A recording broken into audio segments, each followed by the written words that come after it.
ನಮ್ಮ ಸಂಸ್ಥೆ ವತಿಯಿಂದ ಒಂದು ಕನಸು. ನಾನು ಒಂದು ಹಳ್ಳಿಯಿಂದ ಬಂದಂಥ ಹುಡುಗ.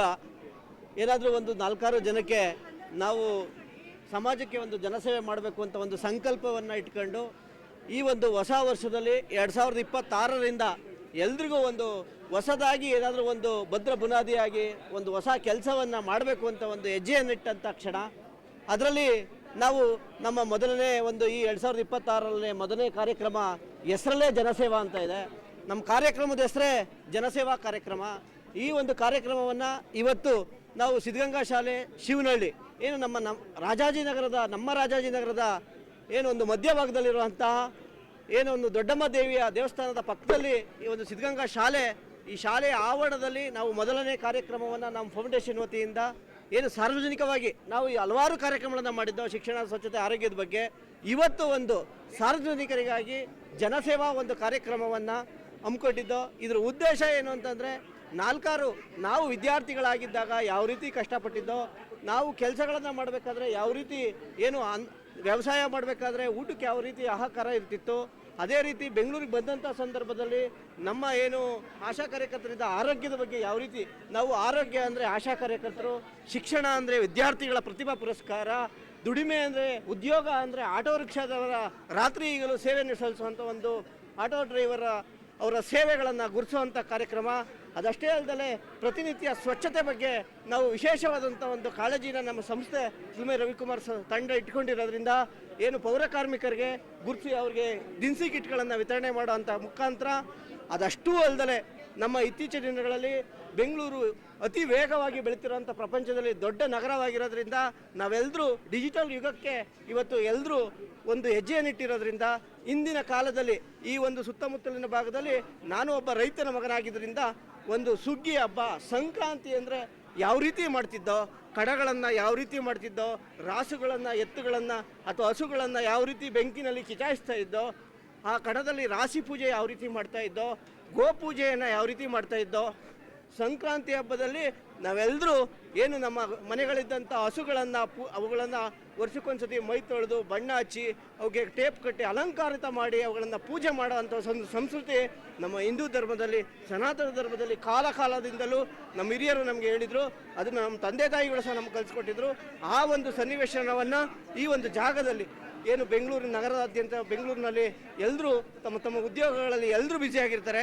ಅಂಥ ಒಂದು ಸಂದರ್ಭದಲ್ಲಿ ಆ ಹಳ್ಳಿಯ ಸೊಬಗನ್ನು ಎಲ್ರಿಗೂ ತಲುಪಿಸೋ ಒಂದು ಉದ್ದೇಶದಿಂದ ಇವತ್ತು ನಮ್ಮ ಸಂಸ್ಥೆ ಒಂದು ಜನಸೇವಾ ಕಾರ್ಯಕ್ರಮದಲ್ಲಿ ಪ್ರಪ್ರಥಮವಾಗಿ ಒಂದು ಪೂಜೆಯನ್ನು ಮುಖಾಂತರ ಮಾಡುವ ಭೂದೇವತೆಗೆ ಮತ್ತು ಸೂರ್ಯನಾರಾಯಣ ಸ್ವಾಮಿಗೆ ನಮಸ್ಕಾರ ಒಂದು ಪೂಜೆಯನ್ನು ಮಾಡುವ ಮುಖಾಂತರ ಕಾಮಧೇನುವನ್ನು ನಾವು ಒಂದು ಪೂಜಿಸಿ ಇವತ್ತು ಈ ಕಾರ್ಯಕ್ರಮವನ್ನು ಪ್ರಾರಂಭಿಸಿದ್ದೇವೆ.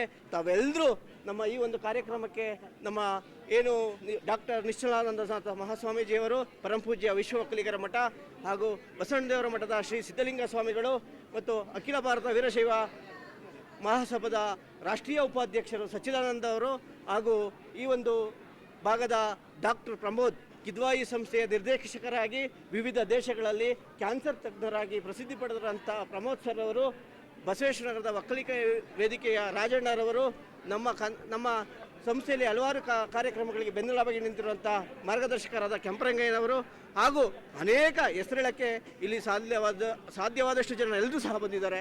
ಹಾಗಾಗಿ ಎಲ್ರಿಗೂ ಈ ಒಂದು ಕಾರ್ಯಕ್ರಮಕ್ಕೆ ಬಂದಂತಹ ಅದಕ್ಕಿಂತ ಹೆಚ್ಚಿನಾಗಿ ನಮ್ಮ ಆಟೋ ರಿಕ್ಷಾದವರು ಚಾಲಕರು ಬಂದಿದ್ದರು, ಆಶಾ ಕಾರ್ಯಕರ್ತರು ಬಂದಿದ್ದರು, ನಮ್ಮ ಸಂಸ್ಥೆಯ ಹಲವಾರು ಸ್ವಯಂ ಸೇವಕರ ಅಕ್ಕಂದಿರು, ತಾಯಂದಿರು ಮತ್ತು ಮಾರ್ಗದರ್ಶಕರು, ಚಿಂತಕರು, ಪೋಷಕರು ಮತ್ತು ನೀವೆಲ್ಲ ಮಾಧ್ಯಮ ಮಿತ್ರರು ಸಹ ನಮಗೆ ತಾವಾಗೇ 4 ಗಂಟೆಯಿಂದಲೂ ನಮಗೆ ಈ ಒಂದು ಕಾರ್ಯಕ್ರಮವನ್ನು ಯಶಸ್ವಿಗೊಳಿಸಬೇಕು, ಇವ್ರಿಗೆ ಸಹಕಾರ ಕೊಡಬೇಕು ಅಂತ ತಾವೆಲ್ಲರೂ ಸಮಯವನ್ನು ಲೆಕ್ಕಿಸದೆ ನಮ್ಮ ಕಾರ್ಯಕ್ರಮದಲ್ಲಿ ಇಲ್ಲಿವರೆಗೂ ಶಾಂತ ರೀತಿಯಲ್ಲಿ ಎಲ್ಲ ಕಾರ್ಯಕ್ರಮವನ್ನು ಯಶಸ್ವಿಯಾಗಿ ಮಾಡಿದ್ದೀರಾ. ಮೂಲೆಗೆ ಇಂತಹ ಒಂದು ಚಿಂತನೆಗಳು ಬೆಂಗಳೂರಿನಾದ್ಯಂತ, ರಾಜ್ಯಾದ್ಯಂತ, ದೇಶಾದ್ಯಂತ ಒಂದು ಯುವ ಪ್ರತಿಭೆಗಳಲ್ಲೂ ಬೆಳೆಸಲು, ಪೋಷಿಸಲು ನೀವೆಲ್ಲರೂ ನನಗೆ ಸಹಕಾರ ನೀಡ್ತಾ ಇದ್ದೀರಾ. ಈ ಒಂದು ಸುತ್ತಮುತ್ತಲಿನ ಎಲ್ಲ ಸಾರ್ವಜನಿಕ ಬಂಧುಗಳು ಸಹ ನನಗೆ ಬಂದು ಆಶೀರ್ವಾದ ಮಾಡಿದ್ದಾರೆ. ಎಲ್ರಿಗೂ ಚಿಲುಮೆ ರವಿಕುಮಾರ್ ಫೌಂಡೇಶನ್ ವತಿಯಿಂದ ಹೃದಯಪೂರ್ವಕವಾದಂಥ ಅಭಿನಂದನೆಗಳು, ಧನ್ಯವಾದಗಳು. ಎಲ್ರಿಗೂ ಆ ದೇವರು ಈ ಒಂದು ಸಂಕ್ರಾಂತಿ ಹೊಸ ವರ್ಷದಿಂದ ಅವರಿಗೆ ನಾವು ಒಂದು ಕ್ಯಾಲೆಂಡರನ್ನು ಬಿಡುಗಡೆ ಮುಖಾಂತರ ಪ್ರತಿ ಮನೆಗೆ ರಾಜಾಜಿನಗರದ ವ್ಯಾಪ್ತಿಯಲ್ಲಿ ನಾವು ಈಗಾಗಲೇ ಅಂಕಿಅಂಶಗಳನ್ನು ಅಧ್ಯಯನ ಮಾಡಿರೋ ಪ್ರಕಾರ 97,000 ಮನೆಗಳು ಬರ್ತವೆ. 97,000 ಮನೆಗಳಿಗೂ, ಅಂಗಡಿ ಮುಂಗಟ್ಟುಗಳಿಗೂ ಮತ್ತು ರಸ್ತೆ ಬದಿಗಳಲ್ಲಿ ವ್ಯಾಪಾರ ಮಾಡುವ ವ್ಯಾಪಾರಸ್ಥರಿಗೂ ಎಲ್ರಿಗೂ ಸಹ ಒಂದು ಕ್ಯಾಲೆಂಡ್ರನ್ನು, ಎಳ್ಳು ಬೆಲ್ಲವನ್ನು ಕೊಟ್ಟು ಎಲ್ರಿಗೂ ಒಂದು ಹೊಸ ವರ್ಷದ ಸಂಕ್ರಾಂತಿ ಹಬ್ಬದ ಶುಭಾಶಯಗಳನ್ನು ತಿಳಿಸುವಂಥ ಒಂದು ಭವ್ಯವಾದಂಥ ಒಂದು ಸುಂದರವಾದ ಕೆಲಸವನ್ನು ಇವತ್ತು ಅದಕ್ಕೆ ನಾವು ಮುನ್ನುಡಿ ಅಂದರೆ ಹೆಜ್ಜೆಯನ್ನಿಟ್ಟಿದ್ದೀವಿ. ಹಾಗಾಗಿ ದಯಮಾಡಿ ಎಲ್ಲ ಸಾರ್ವಜನಿಕ ಬಂಧುಗಳಲ್ಲಿ ಮನವಿ, ನಾವು ಮನೆ ಹತ್ರ ನಮ್ಮ ಎಲ್ಲ ಸಂಸ್ಥೆಯ ಪದಾಧಿಕಾರಿಗಳು ಬರ್ತಾರೆ, ಅವ್ರಿಗೆ ಎಲ್ರಿಗೂ ಸಹ ಸಹಕರಿಸಬೇಕೆಂದು ಈ ಮುಖಾಂತರ ನಮಗೆಲ್ಲರೂ ಮನವಿ ಮಾಡ್ಕೊಂತ ಈ ಒಂದು ಕಾರ್ಯಕ್ರಮಕ್ಕೆ ಪ್ರತ್ಯಕ್ಷವಾಗಿ ಪರೋಕ್ಷವಾಗಿ ಸಹಕರಿಸಿದ ಎಲ್ರಿಗೂ ಹೃದಯಪೂರ್ವಕ ಅಭಿನಂದನೆಗಳು. ಜೈ ಹಿಂದ್, ಜೈ ಕರ್ನಾಟಕ.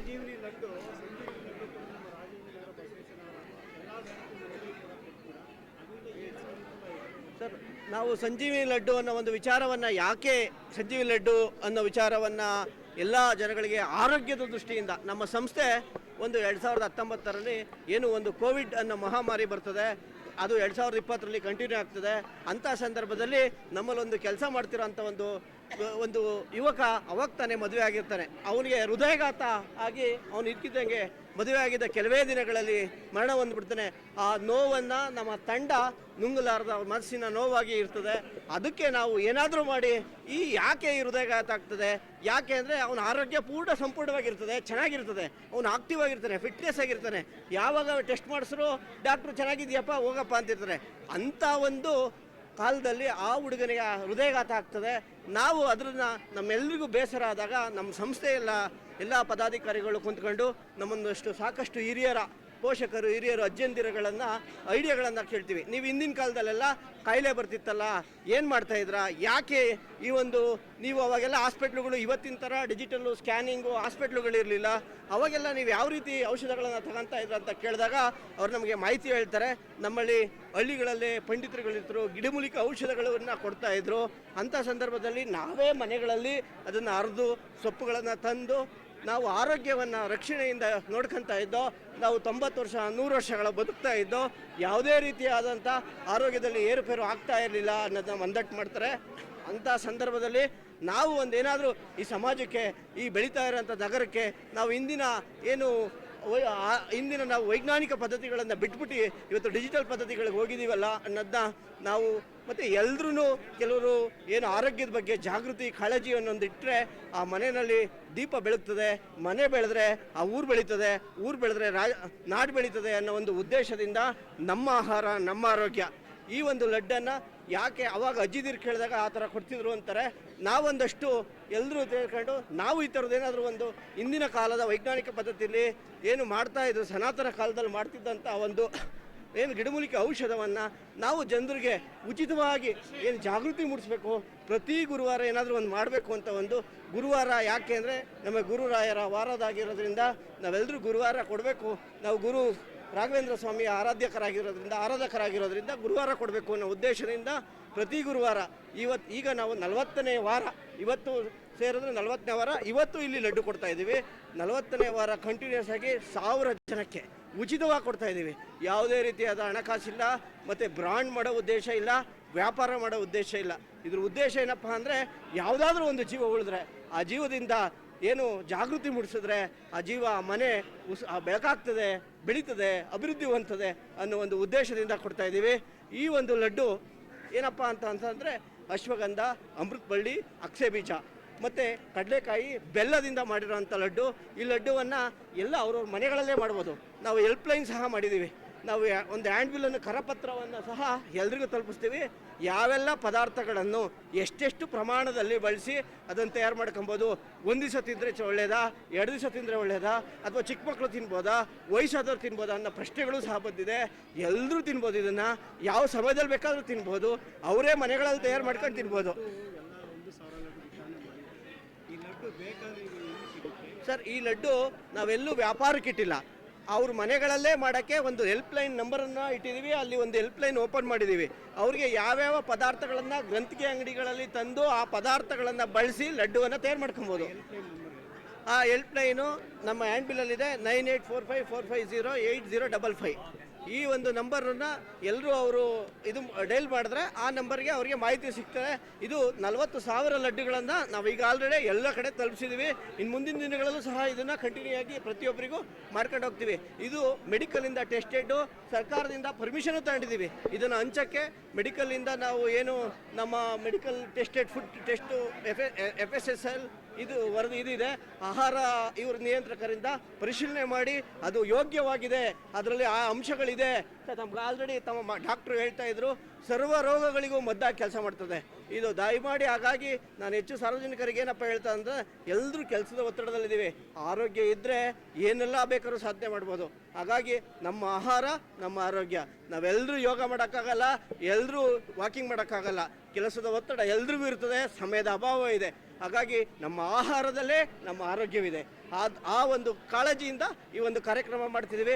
ಅನ್ಯಥಾ ಕೆಲವರು ಇದರಲ್ಲಿ ಆಲ್ರೆಡಿ ಏನು ಅದರ ಕೊಡೋಕ್ಕೆ ಅಧಿಕಾರಿಗಳನ್ನು ತಡಿಸಿದ್ರು, ಟೆಸ್ಟ್ ಆಯಿತು, ರಿಪೋರ್ಟ್ ಬಂದಿದೆ. ಇದು ಸೇವೆ ಒಂದು ಯಾವುದೇ ರೀತಿಯಾದಂತಹ ಇದರಲ್ಲಿ ಫಲಾಪೇಕ್ಷತೆ ಇಲ್ಲದಲೇ ಮಾಡ್ತಾ ಇರೋಂಥ ಸೇವೆ. ತಾವೆಲ್ಲರೂ ಸಹಕಾರ ಮಾಡಬೇಕು ಅಂತ ತಮ್ಮಲ್ಲಿ ಮನವಿ.